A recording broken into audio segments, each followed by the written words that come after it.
Hello everyone, welcome to study with Tisha. तो हमारी जो ओपी की प्लेलिस्ट चल रही है उसमें हमने चैप्टर 1 से लेके चैप्टर 4 तक हमने सभी कंप्लीट कर लिए है। अभी चैप्टर 5 चल रहा है, तो उसमें हमने आगे देखा था कि हमने बिग इंटीजर, बिग डेसिमल, ये सारी चीज़ें हमने देखी थी। अभी हम स्ट्रिंग क्लास के बारे में देखेंगे। पहले हमने रैपर क्लास के बारे में देखा, अभी हम स्ट्रिंग क्लास के बारे में देखेंगे। तो व्हाट इज स्ट्रिंग और how can we represent string using string class, ठीक है, ये वाला चीज़ हम देखेंगे। तो व्हाट इज स्ट्रिंग? तो स्ट्रिंग क्या है? अ सीक्वेंस ऑफ कैरेक्टर्स, यानी कि बहुत सारे कैरेक्टर्स होते हैं, उसका एक सीक्वेंस बनता है और उसको बोलते हैं स्ट्रिंग। यानी कि ये बहुत सारे कैरेक्टर है, उसको हमने एक सीक्वेंस में रखा, तो ये क्या हो गई? एक स्ट्रिंग हो गई। स्ट्रिंग ऑलवेज हमें डबल इन्वर्टेड कॉमा में ही लिखनी चाहिए, लिखनी होती है, it should be. Okay, how can we represent string using string class? कैसे हम लोग स्ट्रिंग को रिप्रेजेंट कराएंगे स्ट्रिंग क्लास की मदद से? तो ऐसे कराएंगे, दो है कि string 1 is equal to hello, या फिर हम ऐसे ऑब्जेक्ट वाइज भी कर सकते हैं कि स्ट्रिंग 2, यानी कि ये रेफरेंस वेरिएबल न्यू स्ट्रिंग, और हमें जो आर्ग्यूमेंट लिखनी है वो। तो ऐसे हम स्ट्रिंग और उसको रिप्रेजेंट कराते हैं, ठीक है। अभी आप ये बात ध्यान से देखना कि स्ट्रिंग क्लास जब हम यूज़ करें तो उसकी एक मेथड्स होती है। जैसे हमने रैपर क्लास में मेथड्स देखी थी, बहुत सारे क्लासेस में उसकी एक अलग से मेथड्स होती है, ठीक है। तो इसी तरह स्ट्रिंग क्लास की भी ये मेथड है, ठीक है। स्ट्रिंग क्लास की मेथड है, ये आपको सारी की सारी याद करनी है। मैं जब भी मेथड का नाम बोलूँ कि s1 dot character eight index, तो आपको याद होना चाहिए कि उसका क्या यूज़ है, ठीक है। ये एक सभी चीज़ें हम डिटेल में अभी सीखते हैं, ठीक है। ये पूरी मेथड आपको मैं पढ़ा रही हूँ, ठीक है। तो ध्यान से देखना, ये आपको एग्जाम में भी पूछेंगे। मेथड्स के नेम्स लिखो, ठीक है।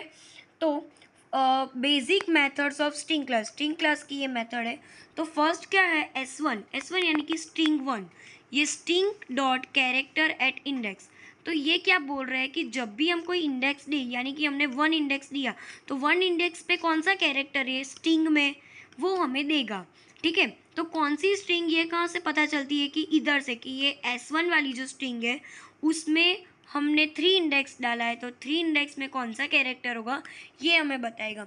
यूज़ इधर लिखा ही है जो मैंने बोला वही, कि use to extract character from string, यानी कि स्ट्रिंग में से कैरेक्टर हमें फाइंड करना हो तो हम इंडेक्स लिखेंगे, तो हमें उसका वो इंडेक्स पे जो भी कैरेक्टर होगा वो हमें मिल जाएगा। अभी S1 स्ट्रिंग है, उसको कंपेयर कराते हैं S2 से, ठीक है। ये स्ट्रिंग का नाम मैंने शॉर्ट फॉर्म में लिखा है S1 dot compare to S2। ये डॉट क्यों लिखते हैं? क्योंकि मेथड को एग्जीक्यूट कराने के लिए, ठीक है। तो जब भी S1 छोटा होगा और S2 बड़ा होगा, ये दो स्ट्रिंग में से S1 छोटा होगा तो नेगेटिव आएगा, S1 बड़ा होगा तो पॉजिटिव आएगा, और दोनों इक्वल होंगे तो ज़ीरो आएगा, ठीक है। अब जब भी मैं बोलूँ कि कंपेयर करना है हमें, तो हमें ये मेथड यूज़ करनी है, और वहाँ पे नेगेटिव आए तो हमें पता चलना चाहिए कि इधर S1 है इसलिए, ठीक है। अभी सेकेंड थिंग है S1 डॉट कॉन्केट S2, यानी कि स्ट्रिंग 1 और स्ट्रिंग 2 को तुम कॉन्केट कराओ, यानी कि तुम ज्वाइंट कराओ, ठीक है।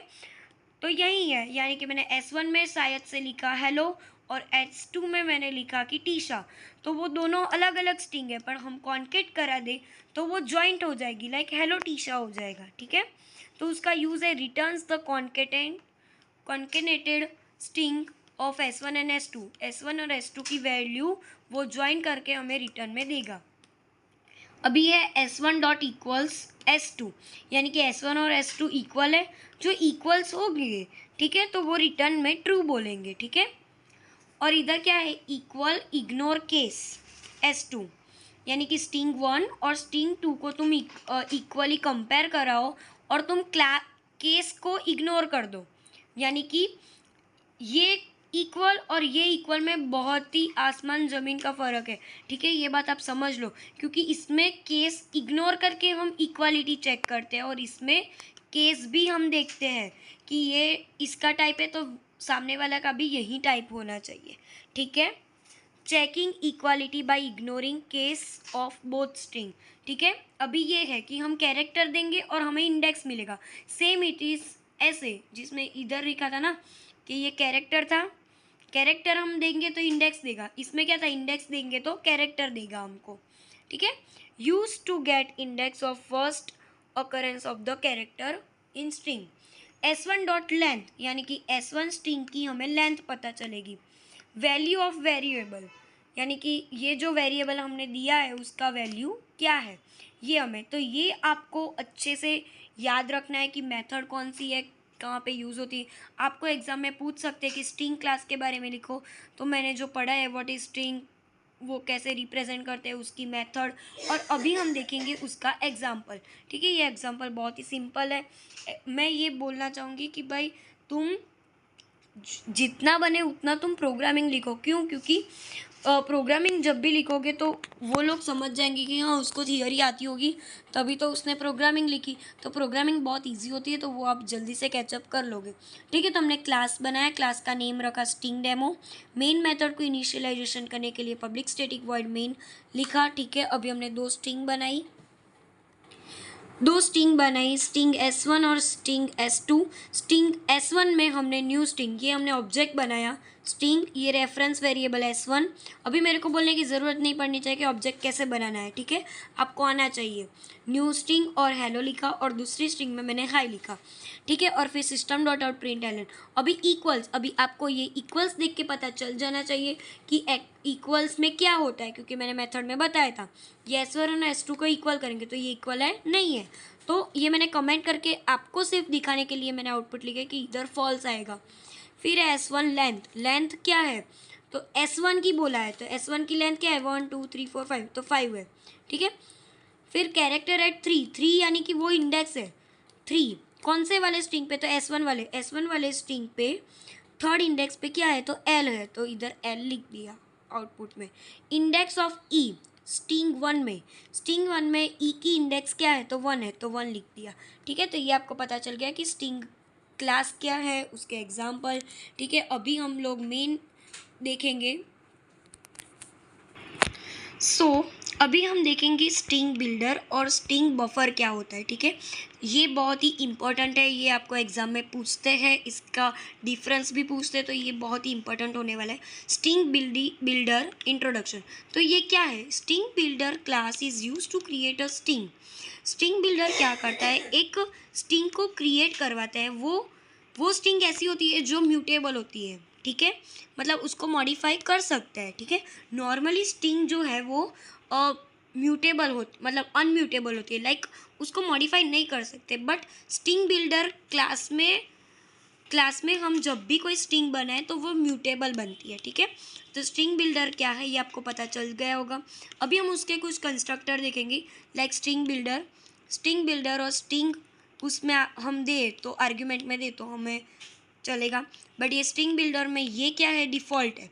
फिर स्ट्रिंग बिल्डर इंटीजर कैपेसिटी हमें करनी हो तो। ठीक है, अभी देखते हैं इसका एग्जाम्पल देखते हैं। तो स्ट्रिंग बिल्डर का एग्जाम्पल क्या है कि स्ट्रिंग बिल्डर ये हमारा उसका ऑब्जेक्ट बनाना है, तो स्ट्रिंग बिल्डर उसका रेफरेंस वेरिएबल SB और न्यू स्ट्रिंग बिल्डर और ये हमारी आर्ग्यूमेंट, तो ये होगी स्ट्रिंग बिल्डर का एग्जाम्पल। ठीक है, अभी जैसे हमने स्ट्रिंग क्लास में उसकी मेथड देखी थी, वैसे ही स्ट्रिंग बिल्डर क्लास में भी हम उसके मेथड देखेंगे। ठीक है, ये भी आप अच्छे से करना क्योंकि ये लोग पूछते हैं। ठीक है, तो ये क्या बोल रहे हैं, SBU यानी कि स्ट्रिंग बिल्डर। ठीक है, आप ये समझ लेना, SBU जहाँ भी लिखा है वहाँ आता है स्ट्रिंग बिल्डर क्लास। ठीक है, स्ट्रिंग बिल्डर लिखा है। अपेंड STR, इसका यूज़ क्या है, use to append string to current string builder, यानी कि स्ट्रिंग बिल्डर में जो करंट स्ट्रिंग होगी ना उसके अपेंड स्ट्रिंग वो बताएंगे। ठीक है, फिर है SBU यानी कि स्ट्रिंग बिल्डर कैपेसिटी, मतलब करंट जो स्ट्रिंग बिल्डर होगा उसमें उसकी कैपेसिटी कितनी है, करंट स्ट्रिंग जो होगी उसकी कैपेसिटी कितनी है वो उसको बताएगा। फिर आएगा कैरेक्टर एट इंडेक्स, ये सेम इट इज़ जो स्ट्रिंग क्लास में था वही था, सिर्फ इधर SBU लिख रहे हैं। ठीक है, तो इंडेक्स यानी कि हम इधर इंडेक्स देंगे तो वो हमें कैरेक्टर दे देगा। ठीक है, अभी क्या बोल रहे हैं, SBU डिलीट। ठीक है, तो इसमें क्या बोल रहे हैं, इंडेक्स स्टार्टिंग और इंडेक्स एंडिंग, ये ई लिखा है यानी एंडिंग और स्टार्टिंग, यानी कि कौन सी इंडेक्स से लेके कौन सी इंडेक्स तक आपको डिलीट करना है ये बोल रहे हैं। इंसर्ट यानी कहाँ तक आपको वैल्यू इंसर्ट करानी है, ये चीज़ SBU इंसर्ट में होगा। SBU लेंथ यानी कि ये जो स्ट्रिंग बिल्डर है उसकी लेंथ क्या है ये बताना चाहते हैं।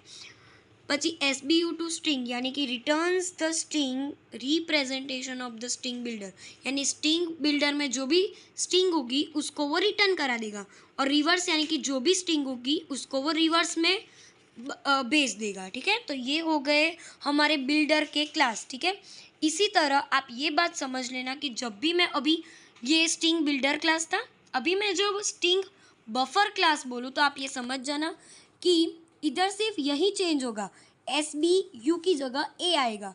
दैट इज सिंपल, और कुछ नहीं आएगा। ठीक है, अभी हम स्ट्रिंग बफर इंट्रोडक्शन देखेंगे स्ट्रिंग बफर के बारे में। तो स्ट्रिंग बफर क्या है? तो string buffer class is alternative of the string class.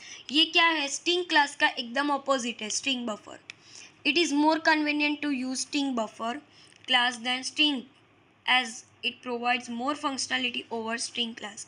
यानी कि स्ट्रिंग क्लास से भी अच्छा ये स्ट्रिंग बफर क्लास हमें यूज़ करना चाहिए, ये अच्छा है, ये बोलना चाह रहे हैं, क्योंकि इसमें हम उसको मॉडिफाई करा सकते हैं। स्ट्रिंग बिल्डर में भी हम लोग उसको मॉडिफाई करा सकते थे, और स्ट्रिंग बफर क्लास में भी हम स्ट्रिंग को मॉडिफाई करा सकते हैं। ठीक है, इसकी मेथड भी सेम ही है, सिर्फ SBA लिख रहा है, बाकी तो एज इट इज़ जो हमने यहाँ पे ऊपर यहाँ पे जो पढ़ी थी ना वही है। ठीक है, इसलिए बहुत कुछ डिफरेंस नहीं है। ठीक है, अभी हम ये देखेंगे डिफरेंस। ये डिफरेंस मोस्ट टाइम पे ये आपको पूछते हैं। तो string builder is not synchronize, ये बफर जो है वो सिंक्रोनाइज है। इसमें क्या है, जब भी स्ट्रिंग बिल्डर हमें बुलाना हो, कॉल कराना हो उसकी मेथड को, तो हमें 2 थ्रेड्स की ज़रूरत पड़ेगी। किसकी ज़रूरत पड़ेगी? 2 थ्रेड्स की, और इधर 2 थ्रेड्स की ज़रूरत नहीं पड़ेगी।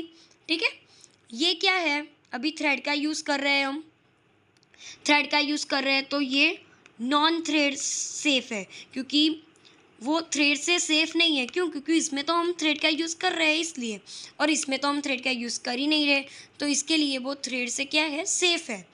ये फास्टर है बफर से, और ये बिल्डर से थोड़ा स्लो है। ठीक है, तो इसी के साथ ये वाला लेक्चर पार्ट 3 हम इधर ख़त्म कर रहे हैं। ठीक है, so thank you for watching. कोई भी डाउट हो तो आप मेरे Instagram ID study with Trisha पे आप DM कर सकते हो। ठीक है, लाइक शेयर सब्सक्राइब कर देना, और कमेंट करना मत भूलना आपको ये मेरे एफर्ट्स या फिर मेरा पढ़ाना आपको अच्छा लगे तो। ठीक है, थैंक यू।